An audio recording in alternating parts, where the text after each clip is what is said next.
Hello student, आपका हमारे YouTube channel पे स्वागत है। आज के इस वीडियो में हम डीएसएसबी का जो टीजीटी नेचुरल साइंस मेल का पेपर हुआ था 7 सितंबर 2021 को, उसके अंदर मैथ के जो क्वेश्चन पूछे गए थे उसको डिस्कस करेंगे। तो आइए स्टार्ट करते हैं अपने इस वीडियो को। तो पहला क्वेश्चन है, आयत और वर्ग में प्रत्येक की जो परिधि है, पेरीमीटर जो है दोनों का, वो है 160 सेंटीमीटर। यदि उनके क्षेत्रफलों के बीच का जो अंतर है 600 सेंटीमीटर स्क्वायर है, तो आयत का क्षेत्रफल बताना है हमें क्या होगा। तो यहाँ पर ये बोला गया है कि एक आयत है, रेक्टेंगल है, और एक स्क्वायर है। ठीक है, दोनों का जो पेरीमीटर है, परिधि जो है वो 160 सेंटीमीटर है। ठीक है, तो यहाँ पर अगर मैं स्क्वायर का निकालूं, स्क्वायर का जो पेरीमीटर दे रखा है वो दे रखा है 160, तो इसका होता है 4 इंटू साइड होता है।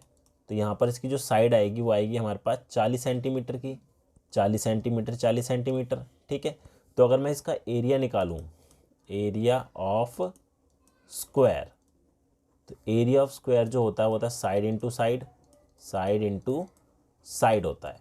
तो 40 गुना 40 करेंगे तो हमारे पास आएगा 1600 सेंटीमीटर स्क्वायर। ये जो एरिया है हमारा स्क्वायर का एरिया है। अब देखिए यहाँ पर बोला गया है कि जो रेक्टेंगल है, ये रेक्टेंगल है, इसका भी पेरीमीटर जो है वो सेम है। तो 2 इंटू लेंथ प्लस ब्रेथ जो है हमें दे रखा है 160, तो L प्लस बी अगर निकालें तो 80 आएगा। ठीक है, ये हो गया। अब देखिए इसको निकालने का एक तरीका तो ये है, हमारे पास यहाँ पर स्क्वायर जो है, ठीक है, उसका एरिया दे रखा है 1600 सेंटीमीटर स्क्वायर, और दोनों का जो डिफरेंस है वो कितना होना चाहिए, 600 का। ठीक है, तो यहाँ पर देखिए रेक्टेंगल का एरिया इन चारों में से क्या होना चाहिए कि दोनों का डिफरेंस जो है वो 600 आ जाए। देखिए यहाँ पर 900 अगर हुआ इसका एरिया रेक्टेंगल का, तो माइनस करेंगे तो 700 का डिफरेंस आ रहा है इसमें। अगर 800 हुआ तो यहाँ पर 800 का डिफरेंस आएगा, 1200 हुआ तो 400 का डिफरेंस आएगा। लेकिन 1000 हुआ, अगर हमारे पास रेक्टेंगल जो है, रेक्टेंगल का जो एरिया है, ठीक है, वो अगर हमारे पास 1000 सेंटीमीटर स्क्वायर हुआ, तो अगर देखें दोनों का जो डिफरेंस आ रहा है एरिया का वो कितना आ रहा है, 600 सेंटीमीटर स्क्वायर का। और क्वेश्चन में ही बोला गया है कि दोनों के जो क्षेत्रफल के बीच का अंतर है वो 600 सेंटीमीटर स्क्वायर है।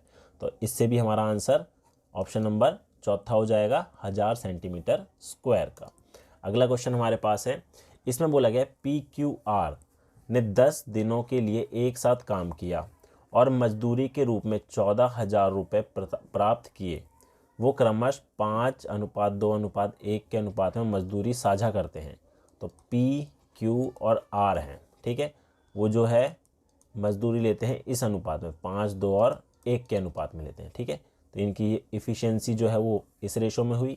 ठीक है, कार्य करने की जो क्षमता है वो हमारे 5, 2 और 1 की रेशो में हो जाएगी, और कुल जो पैसा प्राप्त होता है उन्हें 24,000 रुपये प्राप्त होता है।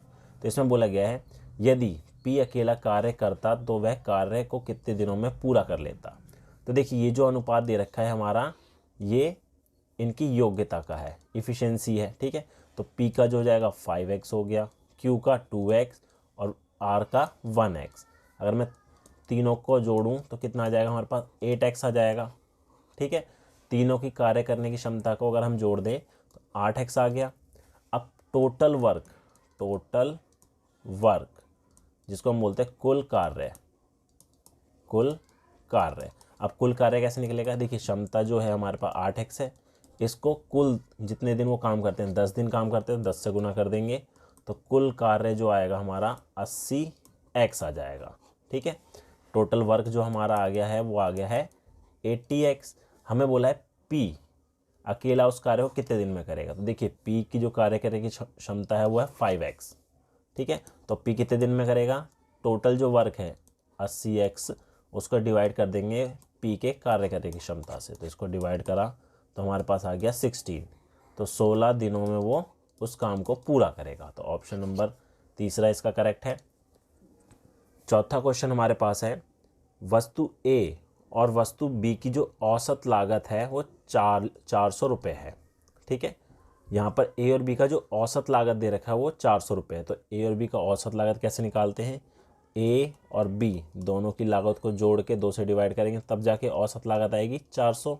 तो अगर देखें तो A प्लस B जो आ रहा है हमारे पास आ रहा है 800 रुपये। ठीक है, ए प्लस बी जो आ रहा है वो आ रहा है 800। तो हम ये मान लेते हैं कि जो ए की जो लागत मूल्य है वो x है और b की लागत मूल्य कितनी हो जाएगी। देखिए कुल जो है वो 800 रुपये है, तो b की आएगी 800 माइनस x की, ये क्या है लागत मूल्य। ठीक है, और ये भी हमारा लागत मूल्य है ए और बी दोनों का। अब ये बोला है ए जो है वो 10% लाभ पर बेचता है, बी जो है वो 20% लाभ पर। ठीक है, तो ए का जो सेलिंग प्राइस आएगा, सेलिंग प्राइस जिसको हम बोलते हैं क्रय मूल्य, विक्रय मूल्य। ठीक है, विक्रय मूल्य।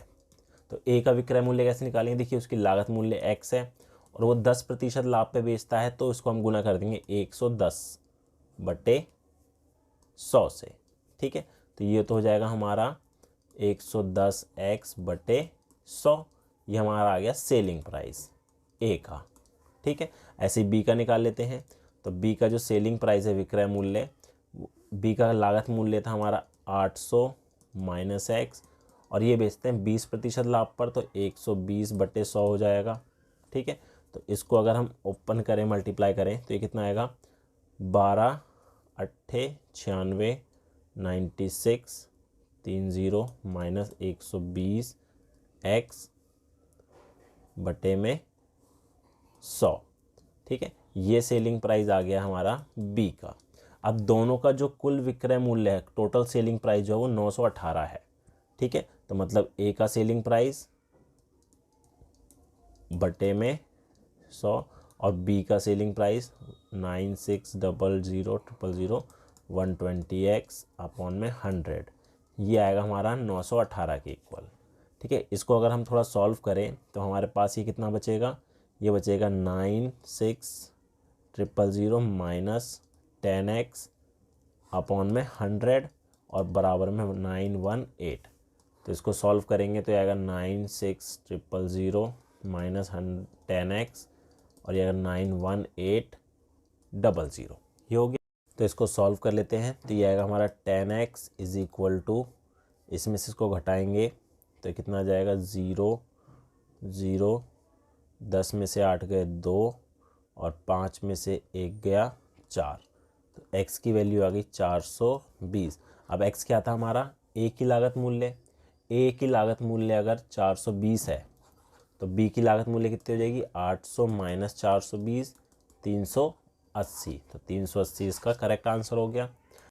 अगला क्वेश्चन हमारे पास है, एक पेड़ पर 7:9 के अनुपात में कुछ तोते और कुछ कबूतर है। ठीक है, कुछ तोते और कुछ कबूतर, तोते के लिए टी ले लिया, कबूतर के लिए के। इसका जो रेशो दे रखा है 7:9 का दे रखा है। आगे बोला है 1 घंटे के बाद 8 तोते उड़ते हैं और 6 कबूतर और 10 गौरैया पेड़ पर आ जाते हैं। तो देखिए हम ये मान लेते हैं तो कुल जो तोते हैं वो 7x है और कुल जो कबूतर है वो हमारे पास 9x है। ठीक है, ये तोतों की संख्या हो गई और ये कबूतर की संख्या हो गई।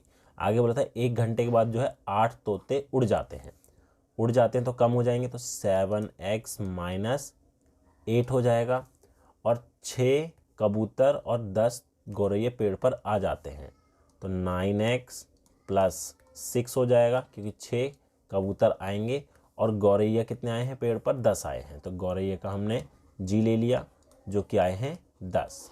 ठीक है, अब आगे बोला है तोते और कबूतर का जो अनुपात है वो 1:4 का है। तोते और कबूतर का जो अनुपात है अब 7x माइनस 8 अपॉन में 9x प्लस 6 हो जाता है 1/4 का। तो इसको सॉल्व कर लेते हैं, ये करेंगे 7x माइनस 8 को 4 से मल्टीप्लाई और ये हो जाएगा 9x प्लस 6, तो 7 चौक 28x और 4 अठे 32 बराबर 9x प्लस 6। इसको सॉल्व करेंगे तो 28x माइनस 9x बराबर 6 प्लस 32, तो ये हो जाएगा हमारे पास कितना 19 और ये हो जाएगा 38। तो x की वैल्यू तो हमारे पास 2 आ गई। ठीक है, तो ये हमारा पता लग गया है कि हमारे पास तोते कितने थे वहाँ पर और कबूतर कितने थे। तो पूछा क्या है, तोते और गोरे का अनुपात क्या होगा। तो देखिए यहाँ पर जो है x की वैल्यू 2 आ गई है। तो अब तोते कितने बचे, 7 इंटू 2, 7 दूनी 14 माइनस 8, 6 बचे। ठीक है, और यहाँ पर करेंगे 9 इंटू 2 प्लस 6, 18 और ये 24 हो गए। हमें रेशो बताना है तोते का और गौरैया का। तोते तो यहाँ पर 6 बचे, ठीक है, और गौरैया कितने हैं, 10 है। कैंसिल करेंगे तो 3/5, तो 3:5 इसका आंसर हो जाएगा। अगला क्वेश्चन है, 17 गेंदों को 720 रुपये में बेचने पर 5 गेंदों की लागत मूल्य के बराबर हानि होती है। तो एक गेंद का जो लागत मूल्य है वो क्या होगा। तो देखिए यहाँ पर बोला है 17 गेंदें जो हैं, ठीक है, उनको 720 रुपये में बेचने पर 5 गेंदों की लागत मूल्य के बराबर हानि होती है। तो देखिए यहाँ पर जो ये 720 आया वो क्या होगा, वो कितने गेंदों के बराबर होगा। 17 में से अगर मैं 5 घटा दूँ तो कितना आ जाएगा, 12 गेंदें। ठीक है, तो 12 गेंदों का जो मूल्य आया वो आया 720 रुपये के बराबर। ठीक है, तो एक गेंद का जो मूल्य आएगा वो कितना आ जाएगा, 720 बटे 12, 12 छः 72, तो 60 रुपये का। तो एक का जो लागत मूल्य आया वो आया 60 रुपये का। अगला क्वेश्चन हमारे पास है, वह सबसे बड़ी संख्या ज्ञात करें जो इन तीनों नंबर को पूरी तरह से विभाजित करती है। तो देखिए यहाँ पर आंसर हमारे पास 18 है। ठीक है, तो सबसे पहले हम क्या करेंगे, चेक करेंगे इनमें से कौन सा नंबर है जो कि 2 से भी डिविजिबल है और 9 से भी होनी चाहिए, कि 2 गुना 9 करेंगे तो 18 आएगा। तो देखिए 2 से तो सब हो रहे हैं, 9 के लिए हम क्या करेंगे, इन सबको ऐड करके देख लेते हैं डिजिट को। ठीक है, तो ये तो हमारा आ गया है 18, 18 9 से डिवाइड होता है, तो ये भी पूरा 18 से डिविजिबल होगा। अगला है 3, 9 और 6, तीनों को ऐड करेंगे तो कितना हो जाएगा, ये भी 18 आ रहा है, तो ये भी डिविजिबल होगा हमारा पूरा 18 से, 1404। इन डिजिट को अगर हम ऐड करेंगे तो हमारे पास 9 आ रहा है, और 9 हमारा 9 से डिविजिबल है, तो ये भी हमारा 18 से डिविजिबल होगा। ठीक है, तो इस तरीके से हम चेक कर सकते हैं। अगला क्वेश्चन हमारे पास है, 5 के पहले 100 गुणजों के समुच्चय में p विषम स्थानों के गुणजों का औसत है और q सम स्थानों के गुणजों का औसत है। q का मान p से किस संख्या से अधिक है। तो ये बोला गया है 5 के पहले 100 मल्टीपल।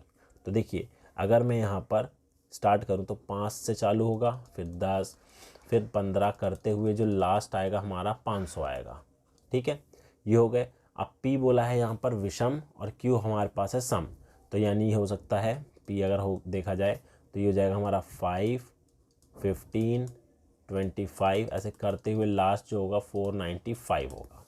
ठीक है, अब इनका अगर मैं औसत निकालूं, औसत के लिए मुझे सबसे पहले इनका सम निकालना पड़ेगा, योग निकालना पड़ेगा।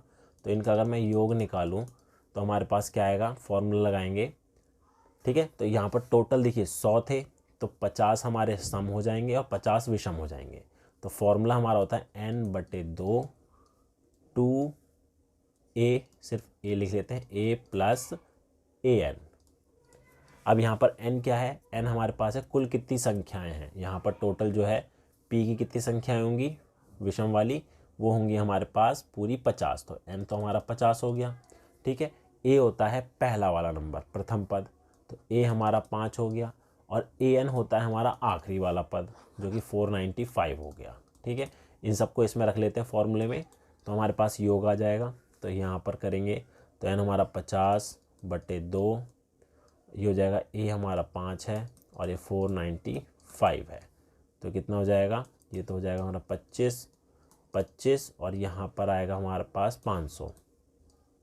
ठीक है, तो अगर इसको मल्टीप्लाई करेंगे तो कितना, 25, 25 को 5 से करा तो 125 और 2 0, यही योग है। अगर हमें औसत निकालना हो, क्योंकि यहाँ पर बोला है p जो है विषम स्थानों का जो है औसत है, तो डिवाइड करना पड़ेगा 50 से। 50 से क्यों करा, क्योंकि यहाँ पर जो कुल संख्याएं हैं विषम वाली वो 50 है, तो इसको करेंगे तो हमारे पास आएगा 5 दूनी 10, 25 और 0, तो इसका जो p जो आया है वो आया हमारे पास 250।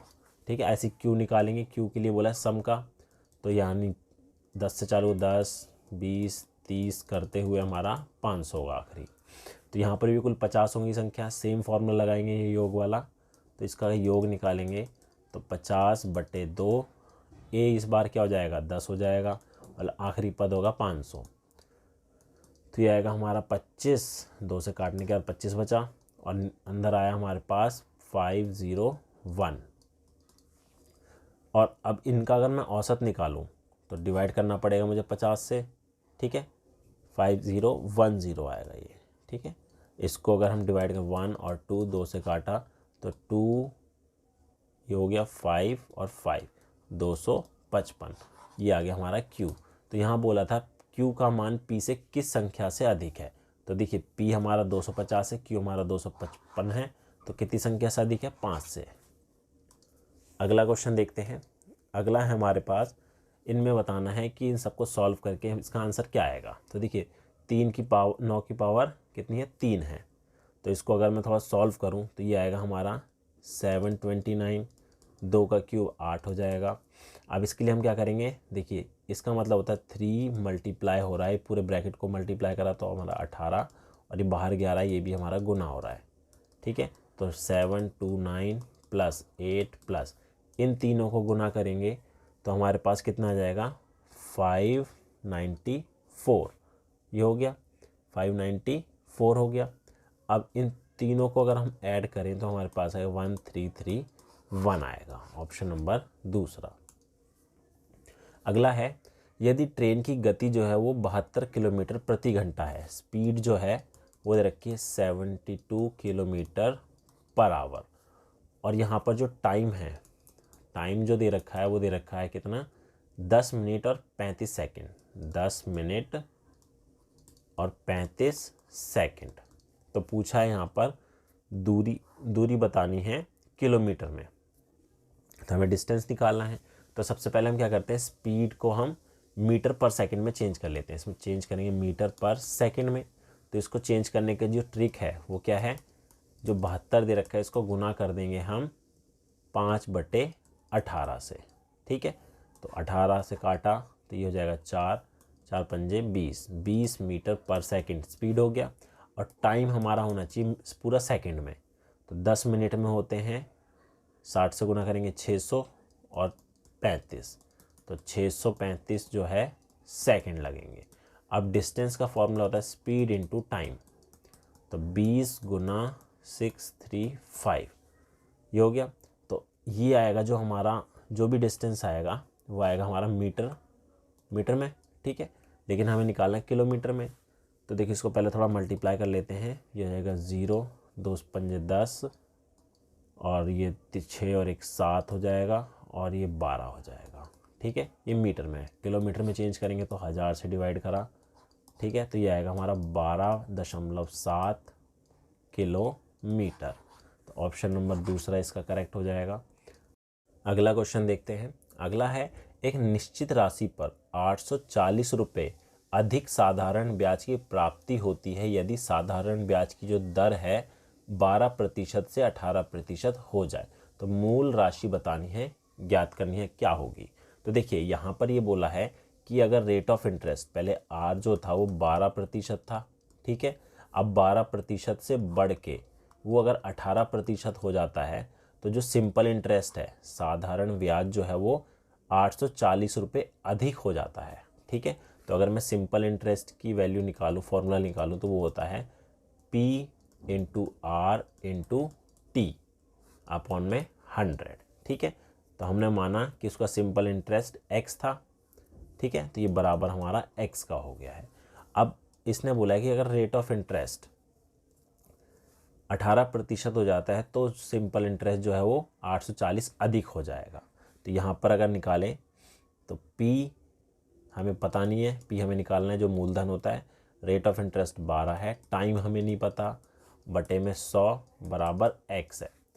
अगर 18% है तो देखिए P इंटू 18 गुना T बटे 100, ये हो जाता है 840 अधिक, तो x प्लस 840, ठीक है। अब हम क्या करेंगे, दोनों को घटा देते हैं, ठीक है, माइनस कर देते हैं। तो ये हमारा हो जाएगा कितना, 18 P और T बाय 100 माइनस 12 P और T बाय 100 बराबर, इसमें से अगर x घटाएंगे तो 840 बचेगा, ठीक है। तो यहाँ पर आ गया हमारे पास 6 P T बाय 100 बराबर 840। तो इसको थोड़ा और सॉल्व कर लेते हैं। तो ये आएगा हमारे पास P और T बराबर हो जाएगा 840 इंटू 100 से करा तो 2 0 जुड़ गया और बटे में 6। इसको काट देते हैं। 6 कम 6, 6 कम 6 चौक 24, ठीक है। तो ये हमारा आ गया 14,000। P और इंटू T जो आ रहा है 14,000, लेकिन आंसर में कहीं भी 14 नहीं है, लेकिन यहाँ पर जो है टाइम भी इंक्लूड है इसके अंदर, ठीक है। तो यहाँ पर जो भी आंसर होगा वो हमारा 14 से डिवाइड हो रहा होगा। तो देखिए यहाँ पर 7,000 है। अगर टाइम हमारा 2 साल हुआ, ठीक है, अगर टाइम हमारा 2 साल हुआ तो हमारे पास 1400 आ जाएगा। तो यही हमारा इसका करेक्ट आंसर होगा 7,000, ठीक है। अगला क्वेश्चन देखते हैं। ए अपने 3 दोस्तों B, C और D के बीच 2500 रुपये का वितरण इस प्रकार करता है। तो देखिए इसका टोटल जो है 2500 रुपये है, ठीक है। अब इसने ये बोला है कि जो B को जो राशि मिलती है वो 40% प्राप्त होता है, ठीक है। तो इसका 40% अगर हम निकालें, इसका 40%, 2500 का 40%, तो इसका आएगा हमारे पास कितना आ रहा है, ये आ रहा है टोटल 1000 रुपये, ठीक है।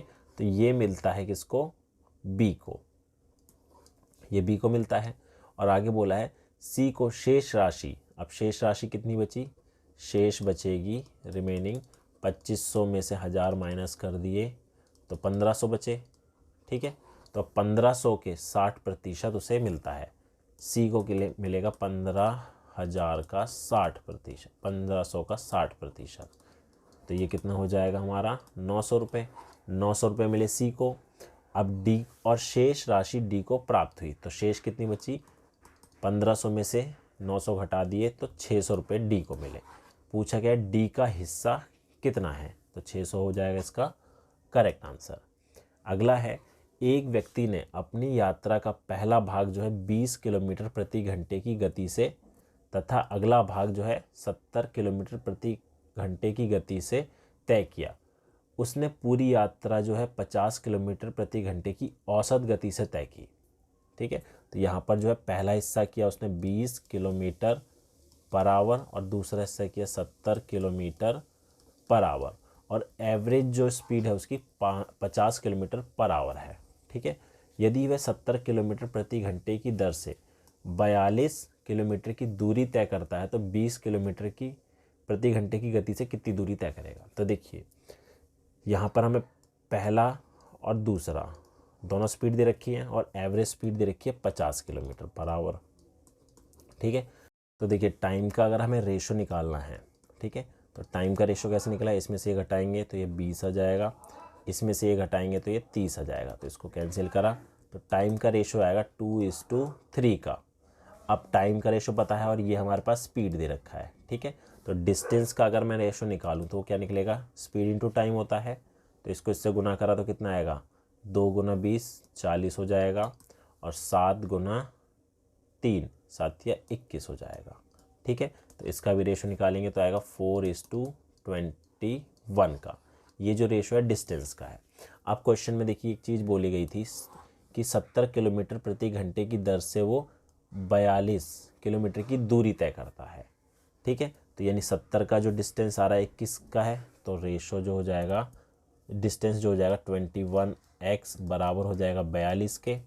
तो x की वैल्यू तो आ गई हमारे पास 2, ठीक है। तो डिस्टेंस जो है 20 किलोमीटर में कितना तय करेगा, 4 × 2, 4 × 2 8 किलोमीटर का। तो ऑप्शन नंबर 4 इसका करेक्ट हो जाएगा।